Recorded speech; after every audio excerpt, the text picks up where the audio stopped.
Hello hi friends. Welcome back to the foundation class day 4. యాక్చువల్‌గా ఇది class 6 కానీ foundation సిరీస్‌లో ఇది క్లాస్ 4 అనమాట. మీరు ఫౌండేషన్ సిరీస్‌లో క్లాస్ 1 నుంచి చూస్తేనే ఆ కంటిన్యూషన్ అనేది మీకు అర్థమవుతుంది. చూసిన దాన్ని ప్రాక్టీస్ చేయండి. నేను చెప్పేది అర్థం అవ్వకపోతే కింద నాకు మెన్షన్ చేయండి. సో దట్ చేంజ్ చేసుకొని ఇంకా బాగా చెప్పడానికి ఉంటది. నాకు తెలుసు మీ ఎక్సైట్‌మెంట్ ఆ బొమ్మలు కదలడాలు ఇవన్నీ చూడాలని మీకు ఉంటది.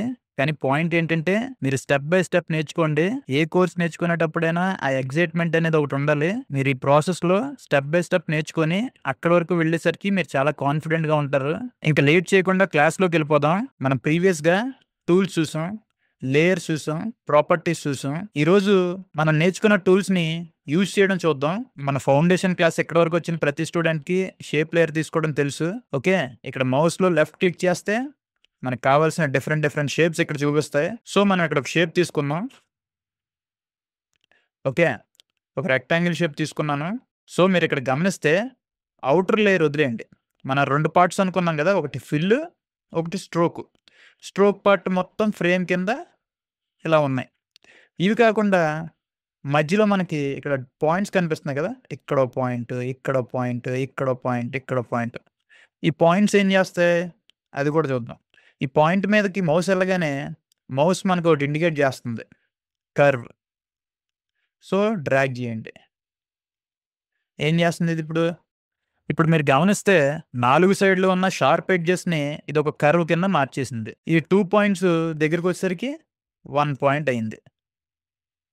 అంటే ఒక పాయింట్ దగ్గర 2 అలైన్ అయిపోయినాయి. ఒకదాని మీద ఒకటి కూర్చున్నాయి. ఇలా ఉండేది అలా తయారైంది. ఇప్పుడు ఈ 4 సైడ్స్ పాయింట్ కాకుండా మనం జస్ట్ 1 సైడ్ పాయింట్‌ని మాత్రమే ఒక రాంబస్ అంటారు కదా! అంటే మల్టీ షేప్స్. ఈ రెక్టాంగిల్‌కి ఒక షేప్ కర్వ్‌తో ఉంటే దాన్ని రాంబస్ అనుకుంటాం గదా! సో, అది చూద్దాం ఇప్పుడు. ఇప్పుడిక్కడ బ్లూ ఉంది గదా! దీన్ని క్లిక్ చేశా. ఇప్పుడిక్కడ బ్లూ పోయి వైట్ వచ్చింది. మీరు గమనించండి. కర్వ్ గూడా మళ్ళీ చూడండి. ఇక్కడ కర్వ్ నార్మల్‌గానే ఉంది. ఎప్పుడైతే మనం దీన్ని సెలెక్ట్ చేసుకున్నామో కర్వ్ కింద ఒక డాట్ వచ్చింది. అంటే మనం ప్రత్యేకంగా ఆ పాయింట్‌ని మాత్రమే సెలెక్ట్ చేసుకున్నామని. ఓకే. ఇప్పుడు దాన్ని పైకి డ్రాగ్ చేయండి అలాగా. మౌస్‌లో లెఫ్ట్ పట్టుకొని అలా డ్రాగ్ చేస్తే ఏమవుతుంది? యెస్. అలాగా ప్రతి పాయింట్‌ని మనం కస్టమైజ్ చేసుకోవచ్చనమాట. 4 సైడ్స్ కాకుండా. సరే ఈ షేప్‌కైతే కర్వ్ లేదు కాబట్టి కర్వ్ క్రియేట్ చేసాం. మరి సర్కిల్‌కి కూడా మరి అలా క్రియేట్ చేయడం అవుతదా అంటే? అది కూడా చూద్దాం. ఇప్పుడు సర్కిల్ తీసుకున్నాం. మీరిక్కడ చూసినట్లయితే ప్రత్యేకంగా ఇక్కడ ఏ పాయింట్ లేదు. ఎందుకంటే ఇది ఆల్రెడీ టోటల్ కర్వ్ అయితేనే కదా సర్కిల్ అవుతదది. 360 డిగ్రీస్ రేడియస్‌లో. ఓకే. సో, నెక్స్ట్ ఇంకా ఐటెమ్ తీసుకుందాం. పాలిగాన్ టూల్ తీసుకుందాం. కన్‌ఫ్యూజ్ అయిపోయాం మనం బయటికి తీసుకుంటున్నాం.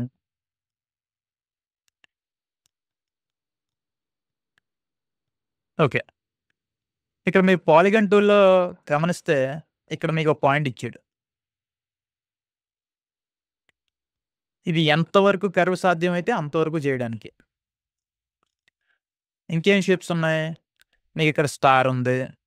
ఇలా, ఇలా చాలా టూల్స్ ఉన్నాయి.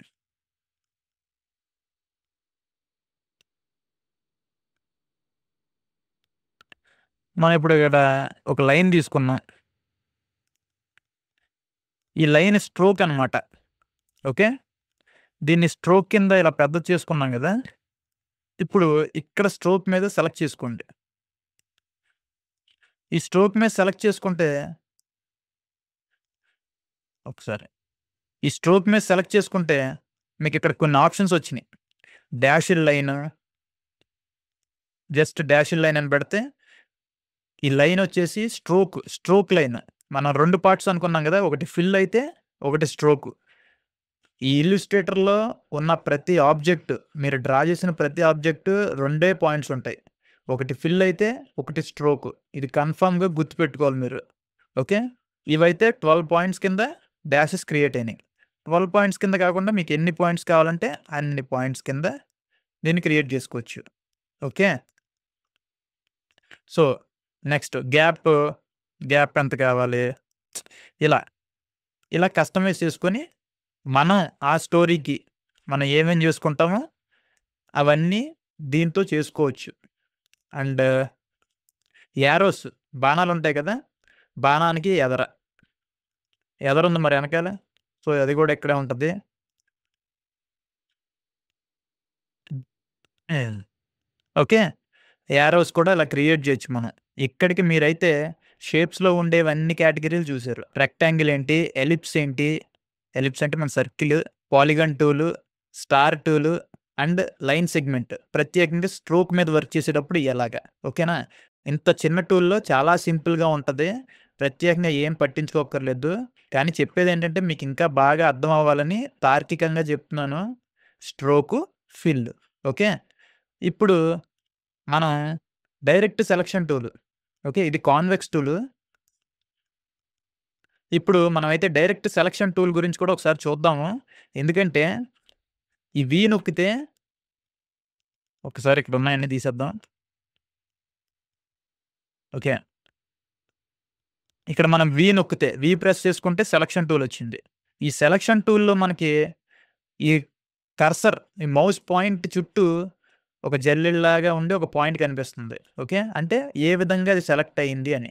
దీంతో మూవ్ చేయొచ్చు, ట్రాన్స్‌ఫార్మ్ చేయొచ్చు. మూవ్ చేసేటప్పుడు ఇలా వస్తది. ట్రాన్స్‌ఫార్మ్ చేసేటప్పుడు మీకు ఇలాగా పైకి, కిందకి యారోలాగా వస్తుంది. చూడండి డయాగ్నల్‌గా 2 యారోలు కనిపిస్తున్నాయి కదా మీకు. ఇక్కడ మీకు మీరు చేసే ప్రతి యాక్షన్‌కి మౌస్ అనేది ఆటోమేటిక్‌గా చేంజ్ అవుతూ ఉంటదిక్కడ. నెక్స్ట్ ఏ నొక్కుదాం. ఏ అంటే డైరెక్ట్ సెలక్షన్ అన్నమాట. ఇక్కడ ఉండే ప్రతి పాయింట్‌ని డైరెక్ట్‌గా మనం మ్యూట్ చేయొచ్చు. ఇందాకడ సెలక్షన్ టూల్‌లో మనం ఈ డైరెక్ట్ పాయింట్‌లని మనం ముట్టుకోవడానికి అవ్వలేదు. కానీ ఇక్కడ డైరెక్ట్ పాయింట్‌లని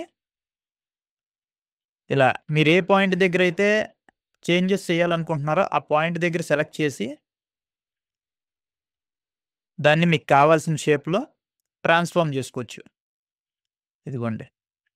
మీరు ఎక్కడ సెలెక్ట్ చేసినా ఇలా 2 కమలొస్తాయి. మరి ఈ ఈ పాయింట్ దగ్గర వస్తుందా? రాదు. ఎందుకంటే ఇది క్రియేట్ చేసేటప్పుడు పెన్ టూల్, పెన్ టూల్‌కెళ్ళండి. ఇక్కడ ప్లస్ బటన్ వస్తుందా? ఇక్కడ పాయింట్ పెట్టండి. ఇక్కడో ప్లస్ బటన్ వస్తుందా? ఇక్కడో పాయింట్ పెట్టు. సో, ఇప్పుడు మళ్ళీ ఏ ఓకే. డబుల్ క్లిక్ ఏ ఓకే. ఏ ఓకే. ఇక్కడ మీకొచ్చే పాయింట్‌ని ఇలా లాగితే ఏమవుతుంది? అది స్ప్లిట్ అయిపోతుంది.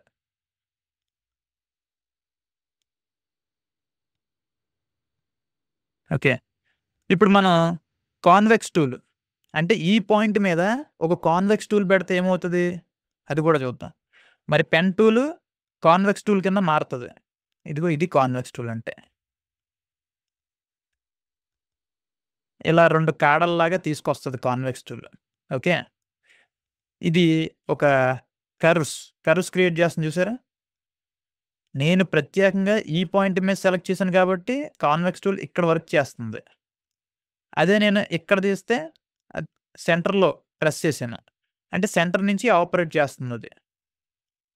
సో, నేనిది ఇక్కడ వరకు లాగి ఇక్కడ పెట్టాను. ఈ ఎండ్ పాయింట్‌ని. నేను మళ్ళీ ఈ పాయింట్ దగ్గరికెళ్ళి ఇక్కడ వర్క్ చేస్తున్నా. ఇప్పుడు నేను సెంటర్ నుంచి దీన్ని వర్క్ చేస్తా మళ్ళీ.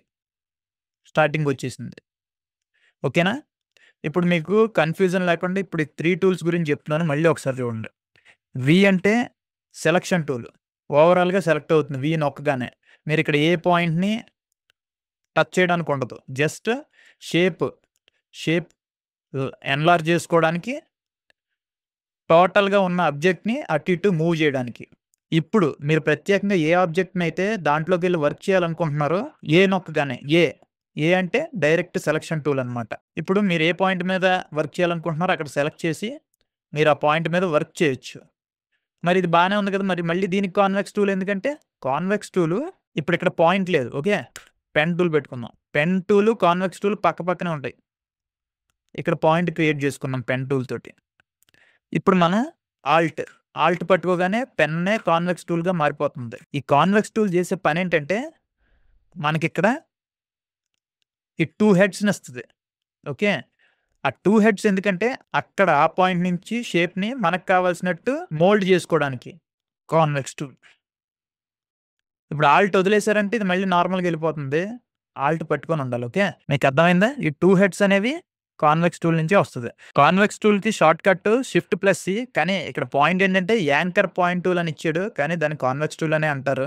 మీకు ఏ విధంగా వీలుగా ఉంటే ఆ విధంగా గుర్తుపెట్టుకోండి. కానీ ఇది చేసే వర్క్ అయితే ఇంపార్టెంట్. మనమైతే ఇప్పుడు సెలక్షన్ టూల్ చూసాం. డైరెక్ట్ సెలక్షన్ టూల్ చూసాం. పెన్ టూల్‌లో కాన్వెక్స్ టూల్ వరకు చూసాం. కర్వేచర్ ఇవన్నీ చూసాం. అండ్ నెక్స్ట్ థింగ్ ఈ షేప్స్ గురించి మొత్తం తెలిసిందే. సో, ఫస్ట్ డేతో పోలిస్తే ఈ రోజుకి ఇంకా అడ్వాన్స్‌గా అయ్యారని నేను అనుకుంటున్నాను. సో, ఇప్పటి వరకు తెలుసుకున్న ఈ టూల్స్‌ని, ఈ సబ్జెక్ట్‌ని ఒకసారి రివైజ్ చేయండి. నేను ఆల్రెడీ దీని గురించి మీకు చెప్పాను. ఇంటర్ఫేస్ తీసుకొని దాంట్లో మీరు ఇదంతా ప్రాక్టీస్ చేయండి. ఇదేం సిస్టమ్ ఏం క్రాష్ అవ్వదు. ఏం అయిపోదు. రాంగ్ చేస్తే ఎక్కడైనా ఆగిపోతే మీరు కామెంట్‌లో మెన్షన్ చేయండి. అక్కడి నుంచి నేను మీకు చెప్తాను. అండ్ మీకు ఒకవేళ ఎవరికైనా సాఫ్ట్‌వేర్ లేకపోతే మీ కింద ఇచ్చిన మెయిల్ అడ్రెస్‌కి కాంటాక్ట్ చేయండి. వాళ్ళు మీకు హెల్ప్ చేస్తారు. సో, నెక్స్ట్ మనం ట్రేసింగ్ వరకెళ్ళిపోతున్నాం. క్యారెక్టర్ ట్రేసింగ్ దగ్గర వరకు వచ్చేసాము. మీరు పర్ఫెక్ట్‌గా ఉంటేనే ఈ ట్రేసింగ్‌లో ఇంకా ఫాస్ట్‌గా ఉంటారు. ఓకేనా? అండ్ ఇంకా సబ్స్క్రైబ్ చేసుకొని వాళ్ళు ఎవరైనా ఉంటే సబ్స్క్రైబ్ చేసుకోండి. బెల్ ఐకాన్ కూడా యాక్టివేట్ చేసుకోండి. సో దట్ నెక్స్ట్ క్లాస్‌కి మీకు ముందుగానే వస్తది. క్లాస్‌లు ఉన్నాయి కదా అని చెప్పి వెళ్ళిపోకూడదు. మీ సెన్సెస్‌కి అలవాటు అవ్వాలి. ఒకటికి 2 సార్లు చూడండి. మీకు అర్థం కాకపోతే కింద కూడా మెన్షన్ చేస్తే సో దట్ మీకు క్లారిఫై చేయడానికి నేను ఒక అవసరమైతే మనం ఒక జూమ్ మీటింగ్ పెట్టుకొని దాంట్లోనన్నా క్లియర్ చేసుకుందాం. ఓకేనా? ఓకే. Thank you.